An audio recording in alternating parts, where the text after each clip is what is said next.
Warning, this video contains controversial content. It shouldn't be controversial because it's all verifiable. It's not like we just plucked the information out of our backsides. And it has been double-checked by a geophysicist and triple-checked by a climate scientist with peer-reviewed papers on the very subjects we discuss.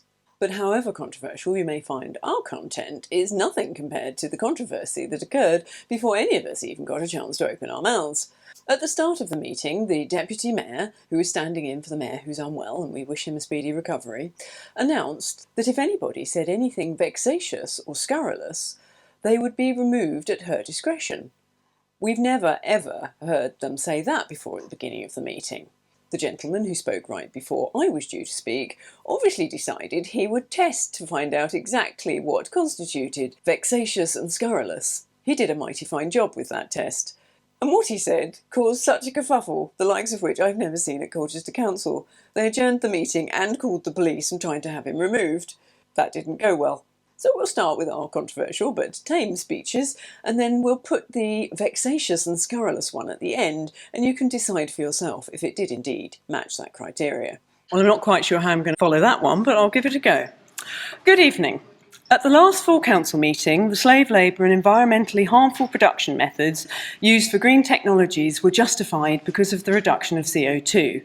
The millions of tonnes and parts per million that we hear about are hard to visualise. To put it another way, CO2 makes up just 0.04% of our atmosphere, most of which is naturally occurring. CO2 is a fascinating gas. Its capacity to affect temperature is inversely logarithmic. The first 200 parts per million make the biggest impact. To paraphrase Dr. William Happer at Princeton University, think of it like a coat of good red paint on a barn. The first coat you really notice, but the second, third and fourth make very little difference to the saturation of colour. Dr. Happer quantified this by saying that increasing CO2 from 400 to 800 parts per million will only increase the heat that gets returned to the surface by less than 1%. In the Jurassic era, CO2 levels were 6 times higher than now, with no detriment to the planet. If anything, recent levels have been dangerously low, only 30 parts per million away from plant life extinction. The famous graph illustrating a correlation between CO2 and temperature fails to clearly show the time lag of up to 700 years. And the most crucial part is CO2 rises after the temperature increase. Data shows when CO2 is high, the world cools, and when low, the world warms. This counterintuitive response strongly suggests that CO2 is not the driving force, and other feedback agents are. It is clear the science is not as settled as we've been led to believe. Is all the child slave labour and 300 years of polluting Indigenous people's land and water really justified? But what about the melting ice sheets in Antarctica? Only the western side of the continent shows signs of melting. The eastern side is gaining ice. Curiously, the ice on the western side is mainly melting underneath the ice sheet. Do you really believe that this is due to fossil-fuelled cars and flatulent cows, or is it more likely that it might have something to do with the large number of active volcanoes under the western side? There is a world of difference between being well informed by the mainstream media and properly well informed. So we are delighted that Councillor King has agreed in principle to a public discovery meeting where expert speakers will present evidence that the Council should have considered prior to acting, but better late than never, and we invite you all to participate. Thank you. Deputy Mayor, in the interests of time, as the next speaker is on the same subject, we can be answered together, but if councillors would like to download the free app called Inconvenient Facts, you'll be able to look at the charts and graphs to which he refers. Thank you. So before anyone starts screaming at us about the Inconvenient Facts app, yes, we know it's not perfect. The book from whence it came was written in 2017, so the charts are obviously out of date. But as we're not allowed to bring in any additional material into the council, it was the best improvisation we could do. And besides which, the charts that we chose from the app were going back 600 million years. So the 6 years that is missing probably wasn't going to affect them. Good evening. I'm here with a proposal which will save you 2 days of online training tedium and save the public, in more ways than one, from having to pay for it. Councillors everywhere are being encouraged to undergo carbon literacy training the content of which raises some concern. This training states the current CO2 levels of 420 parts per million are the highest in 800,000 years. Indeed, but why does the training not show all of history? Flip to fact 6 on the Inconvenient Facts app. 550 million years ago, CO2 was nearly 8,000 parts per million. Our current geological period has the lowest average CO2 levels in Earth's history. The training claims that extreme weather events and wildfires have increased since 1980. The long-term data shows the opposite trend. Talking of trends, are you starting to see one here? It very much depends on when you choose to start the data from as to the picture presented. The training says there's scientific consensus that man-made global warming is occurring. Inconvenient fact 30, only 0.3% of scientists agree with the IPCC. Inconvenient fact 27, the IPCC warming projections are from computer modelling, which have overstated the warming by up to 3 times. It continues with unsubstantiated claims and cherry-picked data. This itself is unacceptable. What is worse is how counsellors are encouraged to manipulate the public using psychological and psychosocial techniques to effect behavioural change. Using deceptive data to get to a desired result is both morally and ethically wrong. An expert in behavioural psychology has looked at the training and was very concerned by influencing behaviour through public policy to manipulate how people identify. He warned that once people are trained, indoctrinated into ideas, they will not question them. The training wants you to target and influence vulnerable groups on every aspect of their existence, from what to eat down to how many children to have. Do you want to be used to manipulate people like this? The public do not want the council consuming our money and our minds with yet more propaganda.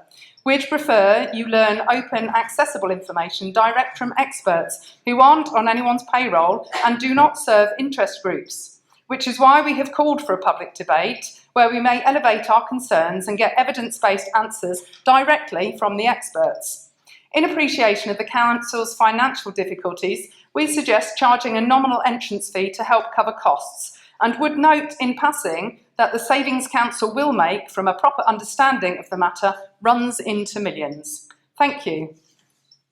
So the suggestion that we're manipulating the wider public is just plainly, I have to say, it's plainly wrong. What we're doing is coming to a view based upon our understanding of the science. I think we would all accept that our understanding of the impacts and effects of change has been enriched by your contribution. And I think that is where there's some shared ground that we would want to know and understand more. And that exchange could have a real benefit, including to the public and perhaps to the aims that you have. But I would want to be really clear about this, that the way that we work is respectful of the public and respectful of each other. Let me leave it at that. I look forward to conversation away from this building, and we look forward to seeing what we can do together to have that wider discussion. Thank you. Thank you. Could we also have your word that you will not be using as carbon literacy training then, if you do not wish to manipulate the public? Because Ben Plummer last night in the Environmental Sustainability panel mentioned it was going to be rolled out to everybody, and it really shouldn't. I mean, the title of it alone should give you a clue as to how bad that training is. Carbon literacy training could be for pencils or diamonds. It should be called at least the right name, carbon dioxide literacy training. So that just shows you the standards it's written at. It is an absolute masterpiece in manipulation, but it is utter propaganda and it shouldn't be rolled out to everyone. Thank you. If I may just add, the government department known as the BIT, the Behavioural Insights Team, and a document named Mindspace, found easily by searching for Mindspace UK, proves that much of the messaging from government is to work out how they can manipulate us to do what they want as if they know best.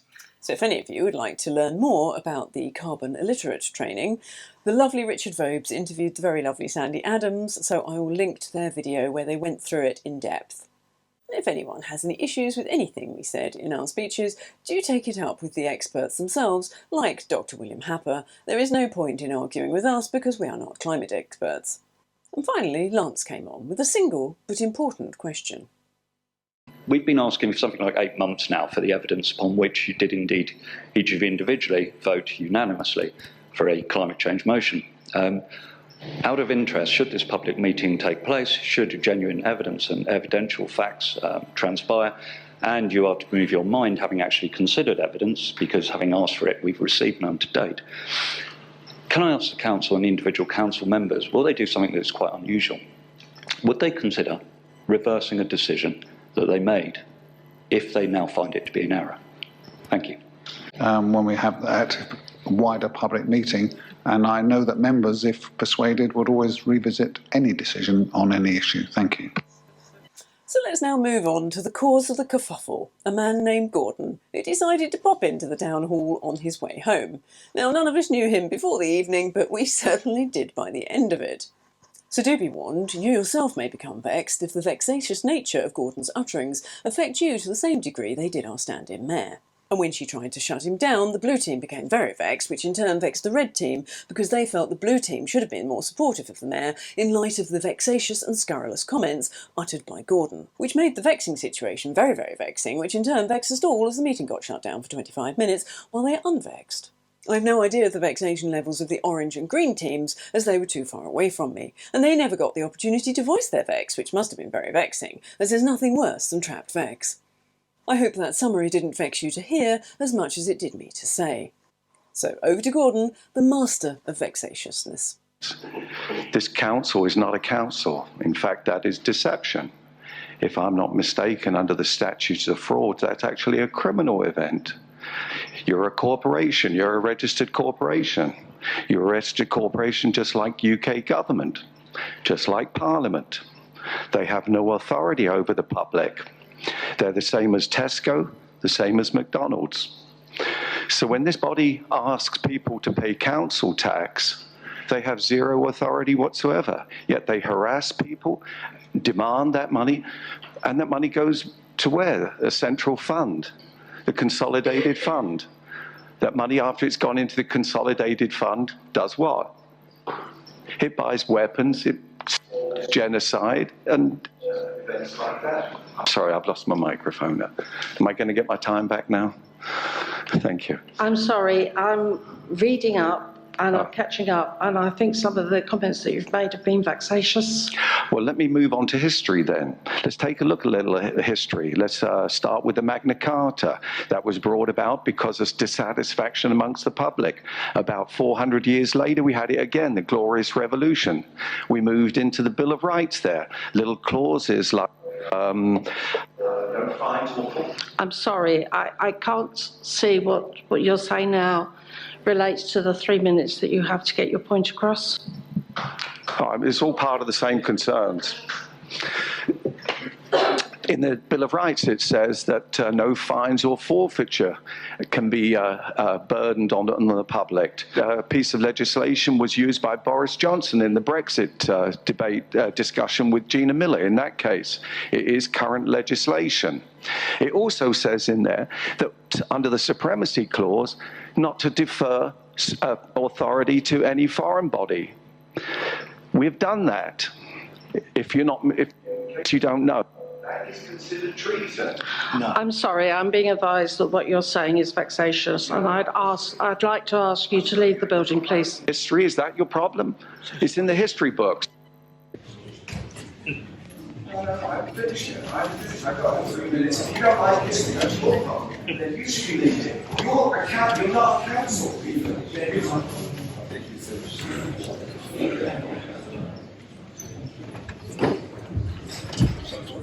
So quite a lot happened after that with the councillors, the police and all sorts of other shenanigans, which we're going to cover in part 2, where we'll be talking with our friends at the Peacekeepers, and they will give you the lawful perspective and why the council reacted in the way they did.